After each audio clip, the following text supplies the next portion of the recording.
कहानी घर घर की ऐसी होनी चाहिए। सुबह 10 बजे तक सोने वाली और बार बार उठाने पर भी थोड़ी देर और सोने दो ना कहने वाली शालिनी आज भोर को 6 बजे ही उठ गई थी। इतना ही नहीं, उसने सबके लिए चाय बनाई, पेपर लेकर आई, बगीचे में पानी दिया और पापा को सुबह मॉर्निंग वॉक के लिए भी उठाया। सभी लोग शालिनी को बड़ा आश्चर्य से देख रहे थे। सभी का एक ही सवाल था, शालिनी तुम यह क्या कर रही हो? शालिनी ने धीरे से जवाब दिया, 3 महीने हो गए हैं मेरी शादी तय हुए। वहाँ पर कौन होगा मेरे आगे पीछे घूमने वाला? वहाँ तो सब मुझे ही करना होगा। बस इसलिए आज से शुरू कर दिया। घर की बेटी को इतना समझदार होते हुए देख सबको खुशी हो रही थी और साथ साथ बुरा भी लग रहा था। बुरा लगने जैसी बात भी थी, क्योंकि अब वह हमेशा के लिए उनको छोड़कर उसके ससुराल जाने वाली थी। 1 और महीना बीत गया और आखिरकार शालिनी की शादी हो गई। वह अपने ससुराल आ गई।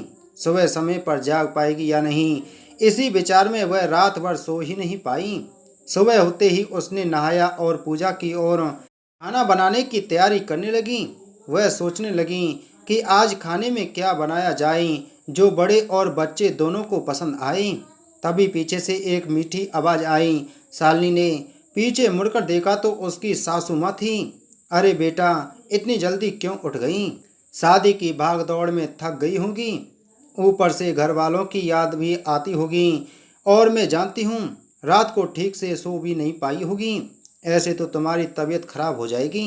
शालिनी मन ही मन सोचने लगी, मेरी सासू माँ तो बिल्कुल वैसे नहीं है जैसी मैं सोच रही थी। मैं तो डर के मारे कितने दिनों से सुबह जल्दी उठने का प्रयास कर रही थी। यहाँ तो परिस्थिति बिल्कुल अलग है। शालिनी ने कुछ काम खत्म ही किया था कि तभी सासू माँ ने आवाज़ दी, बेटा इधर आओ, देखो तो सही मैं क्या बना रही हूँ। मटर पनीर पराठा और गाजर का हलवा। अरे वाह, यह तो सभी मेरी फेवरेट डिश हैं। शालिनी बोली। उसे तो कुछ समझ में नहीं आ रहा था। उसे लग रहा था जैसे यह सब सपना है। शालिनी को एहसास हुआ कि यह सपना नहीं सच है। सासू माँ ने कुछ कहा, शालिनी सुन नहीं पाई। वो थोड़ी डर गई। उसे डर हुआ देखकर सासू माँ ने कहा, शालिनी जरा इधर तो आओ, यहाँ तो बैठो, मेरी बात ध्यान से सुनो और समझो। शादी मतलब लड़की की परीक्षा नहीं होती है। तुम्हारी शादी सिर्फ मेरे लड़के से नहीं हुई है। जितनी जिम्मेदारी उसकी तुम्हें खुश करने की है उतनी ही हम सबकी भी। हमने तुम्हें घर सिर्फ काम करने के लिए नहीं लाया है। तुम्हें क्या क्या आता है या तुम हमारे लिए क्या कर सकती हो, यह सब देखने के लिए तो बिल्कुल नहीं।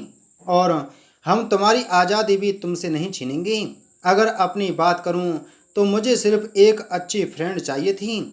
मैं बिल्कुल नहीं मानती कि बहू ने सुबह सुबह जल्दी उठकर पूजा पाठ करना चाहिए। और मैं यह भी नहीं मानती कि बहू को बहुत अच्छा खाना पकाना चाहिए। शादी का मतलब तुम्हारे सपनों का बलिदान बिल्कुल भी नहीं हो सकता। बल्कि मैं तो कहूँगी कि शादी का मतलब तुम्हारे सपनों को और ज़्यादा ऊंची उड़ान देना होना चाहिए। हम सब हमेशा तुम्हारे साथ हैं, हर दिन हर पल। शालिनी की शादी को अब 10 साल बीत चुके थे। इन 10 सालों के सफ़र में उसने जो अनमोल रिश्ते कमाए थे उनमें से एक थी माँ। जी हाँ, वही सासू माँ जो अब उसकी माँ बन चुकी थी।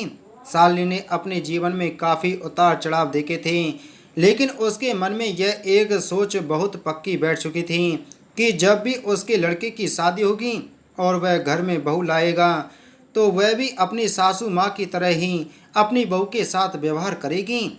टीवी सीरियल में सास बहू को दिखाया जाता है, वही वास्तविकता है। ऐसा बिल्कुल नहीं है। समय के साथ लोग बदलते हैं, लोगों के विचार बदलते हैं। कुछ गलत लोग जरूर जीवन में आते हैं, लेकिन सभी गलत हों ऐसा जरूरी नहीं। आखिर में यही कहूँगा कि बहू मतलब बेटी ही होती है। गलतियाँ तो हर किसी से होती हैं, इसलिए बहू के साथ भी वैसा ही व्यवहार करें जैसा खुद की बेटी के साथ करते हैं।